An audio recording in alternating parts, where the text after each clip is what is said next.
ओम श्री साईनाथाय नमः। ओम श्री साईनाथाय नमः। ओम श्री साईनाथाय नमः। सभी साईं भक्तों को नमस्कार। साथियों, कथा प्रारंभ करते हैं।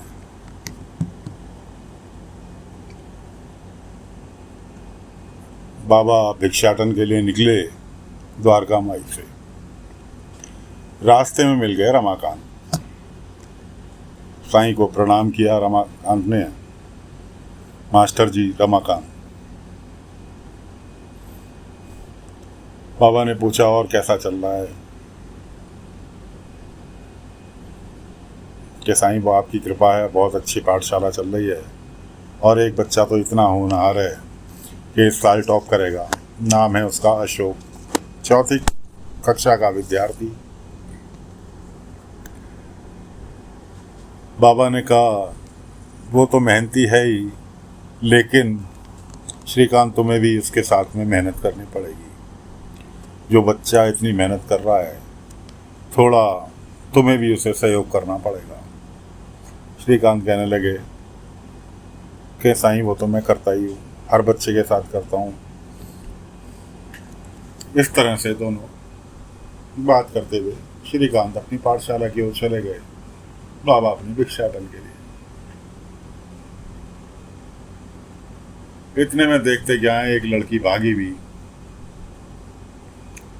भागती भागती बेतहाशा भागती भी बाबा के पास द्वारका माई पहुंची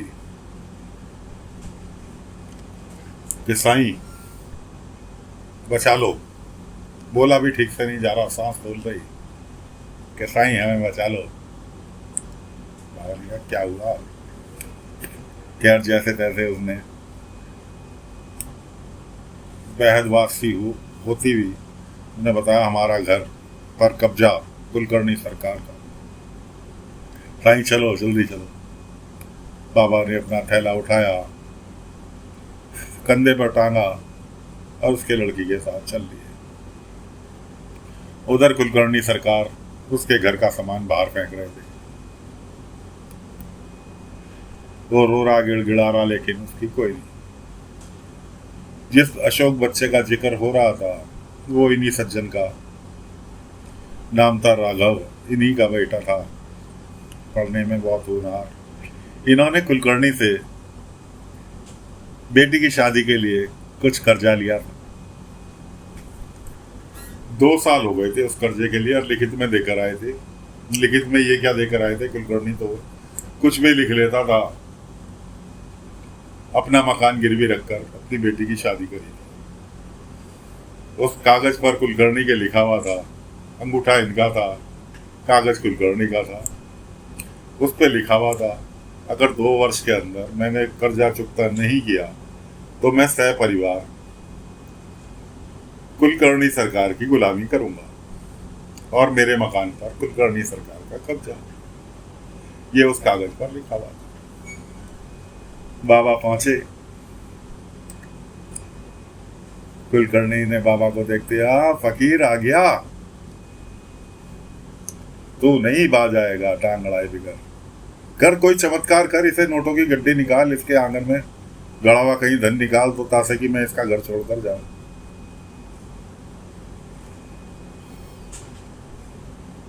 अब वो जो लड़की आई थी, साईं मदद करो, साईं मदद करो। बाबा ने कुलकर्णी से कहा कि कुलकर्णी सरकार, ये कुछ वक्त मांग रहा है, कुछ वक्त दे दो इसे। कुलकर्णी कहने लगा, अगर कोई सी और शख्स ने ये बात कही होती तो शायद मैं इसे और वक्त दे देता, लेकिन तेरे कहने से एक क्षण भी नहीं, अभी की अभी मुझे अपना कर्जा चुकता चाहिए, वरना अभी हो रही है दोपहर, शाम तक मुझे ये शख्स अपने बीवी बच्चों समेत अपने वाड़े पर दिखाई देना चाहिए।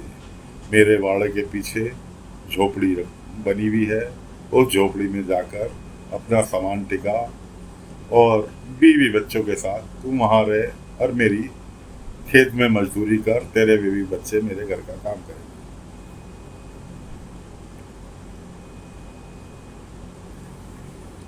इतना कहकर कुलकर्णी वहाँ से निकल लिए। अब राघव ने बाबा से कहा, साईं मदद। बाबा ने कहा, मैं इसमें कुछ नहीं कर सकता, क्योंकि कर्मों का फल तो हर व्यक्ति को भुगतना पड़ता है। तुमने जब इसको कुलकर्णी सरकार को लिखित में दे ही दिया कि जी मैं जन बच्चा मेरा आपकी गुलामी करेगा अगर मैं कर्जा नहीं चुका पाया, करो भाई, इसमें मैं क्या कर सकता हूँ। हाँ, इतना कर सकता हूँ, साकोरी गांव देखा है कि हाँ साईं, साकोरी गांव के पास तालाब है, तालाब के पास एक हनुमान मंदिर है। हर शनिवार को वहां जाकर नियम से तेल चढ़ाना है तुम्हें। इतना तो कर सकोगे कि ठीक है साईं, बाकी ऊपर वाला मालिक, अल्लाह मालिक। अब लड़की कहने लगी जो बाबा के पास आई थी, साईं क्या हम इस तरह से गुलामी करेंगे? बाबा ने कहा, सभी दिन एक जैसे नहीं होते, फिर दिन बदलेंगे, सब्री रखो, इंतजार करो। इतना कहकर बाबा वहां से निकल लिए। द्वारका माई पहुंचे। द्वारका माई में बाईजामा, मालसापति जी, तात्या, केशव, सभी लोग बैठे थे। बाबा भी बैठ गए जाकर। मालसापति जी बाबा से कहने लगे, साईं आपसे एक बात पूछनी है। एक व्यक्ति मेरे पास खंडोबा मंदिर में आया, मेरे से कहने लगा, क्या तुम खंडोबा जी के सच्चे भक्त हो?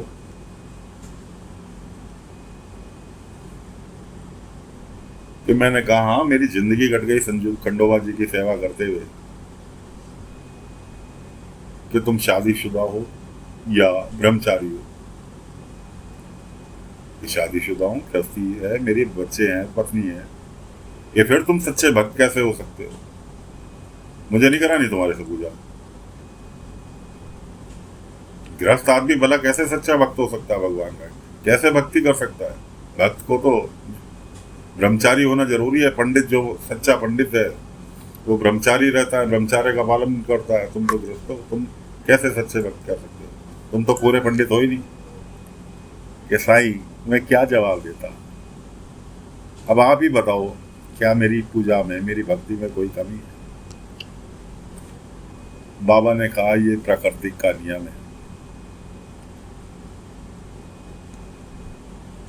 70 मुंह 70 बातें।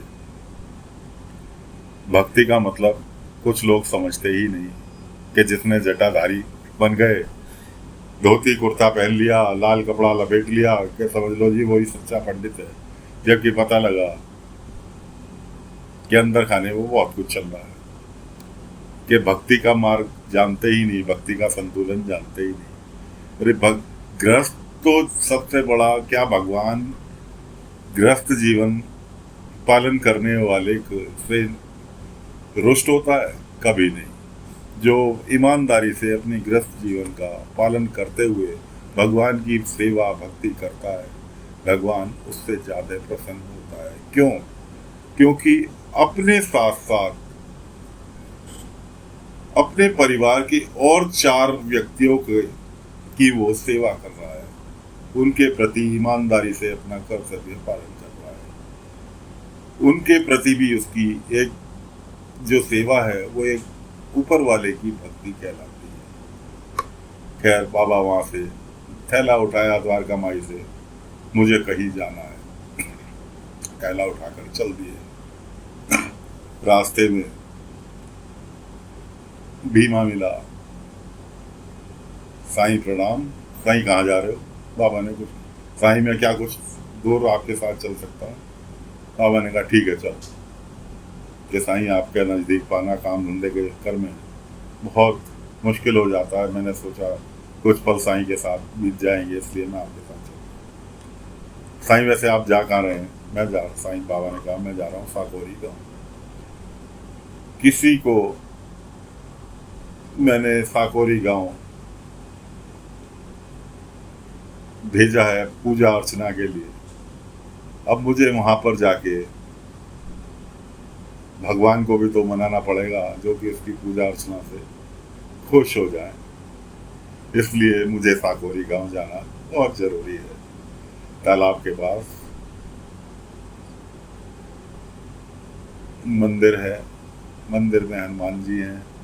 मुझे वहाँ पर एक पत्थर तलाशना है जो उस व्यक्ति का उद्धार कर सके।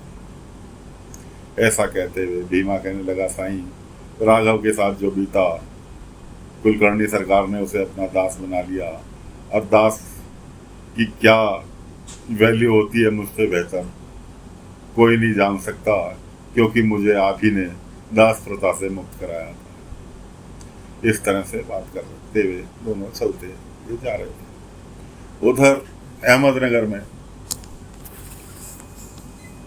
नाना साहब चांदोलकर ने अपने ऑफिस से इतनी छुट्टी ले ली, बाबा के पास से लौटने के बाद गुमसुम से रहने लगे। ना खाने की चिंता, ना पीने की चिंता, हर तरह से गुमसुम से रहने लगे। इतनी छुट्टी ले ली अपने दफ्तर से कि उनके सीनियर ने उनके लिए एक पत्र जारी कर दिया। वो पत्र उनके बेटे ने लाकर उनके हाथ में दिया कि ये आपके बड़े बाबू ने आपके लिए पत्र भेजा।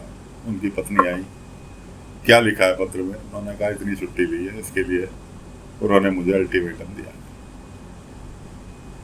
पत्नी कहने लगी कि आप काफ़ी दिन से गुमसुम से हैं, जब से शिरडी से आए हैं। देखो दूध रखा है आपका, वो भी नहीं आपने पिया, खाना भी नहीं खाया, क्या चिंता सता रही है? उन्होंने कहा कोई ऐसी बात नहीं है, तुम आराम करो। उन्होंने कहा बेटी के यहाँ से जिसकी शादी की थी, 7वां महीना चल रहा है, उनके यहाँ से जमाई बाबू ने खबर भेजी है कि हम दोनों को वहाँ आकर रहना है, क्योंकि जमाई बाबू के सिर पे और कोई बड़ा है नहीं जहाँ वो नौकरी करते हैं।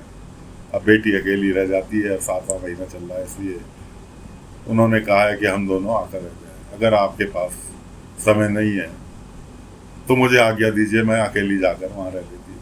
इस तरह से बातें कर रहे थे।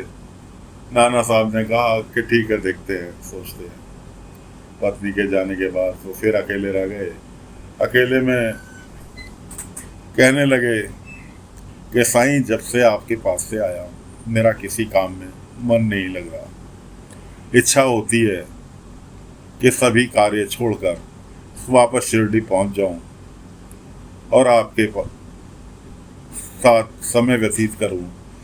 आप में जो मैंने गुरु देखा है, अपनी आई के दर्शन किए हैं, मेरी किसी काम में मन नहीं लग रहा। सब कुछ छोड़कर मैं आपकी सेवा करना चाहता हूँ, आपके कदमों में जगह पाना चाहता हूँ, आपके दिशा निर्देशों पर चलना चाहता हूँ। लेकिन समस्या यह है कि क्या मेरा परिवार मेरे बगैर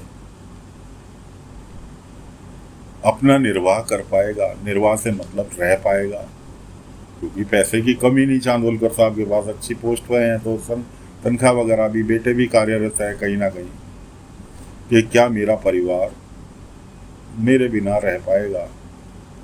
कि साईं कुछ तो मार्गदर्शन करो। इस तरह से वो बाबा से अकेले में प्रार्थना कर रहे, साईं मेरा मन किसी काम में नहीं लग रहा, मैं चाहता हूँ जल्द से जल्द आकर शिरडी रहूं और वहीं पर अपना जीवन व्यतीत करूं। कि साईं कुछ तो मार्गदर्शन करो, आपके बिना एक पल भी अब मेरे लिए रहना मुश्किल हो रहा है। लेकिन कुछ सांसारिक बंधन है जिनको मैं तोड़ते हुए डरता। इस तरह से नाना साहब अकेले में बैठे हुए बाबा से बातें कर रहे हैं, और बाबा यहाँ द्वारका माई में उनकी बातें सुन रहे हैं। क्योंकि बाबा को तो कोई भी सच्चे दिल से याद करे, बाबा हर पल उसका साथ पकड़ लेते हैं, एक पल के लिए भी उसको अकेला नहीं छोड़ते। तो बाबा जा रहे हैं साकोरी गांव राघव की समस्या दूर करने के लिए। और इधर अहमदनगर में नाना साहब चांदोलकर बाबा से प्रार्थना कर रहे हैं कि जल्दी से जल्दी वो आपके साथ शिरडी में रहना चाहते हैं। तो साथियों, फिलहाल कथा को यहीं पर विराम दे रहे हैं। आगे क्या हुआ अगले अंक में फिर सुनाएंगे। तब तक के लिए आज्ञा दीजिए। ओम साई राम, ओम साई राम।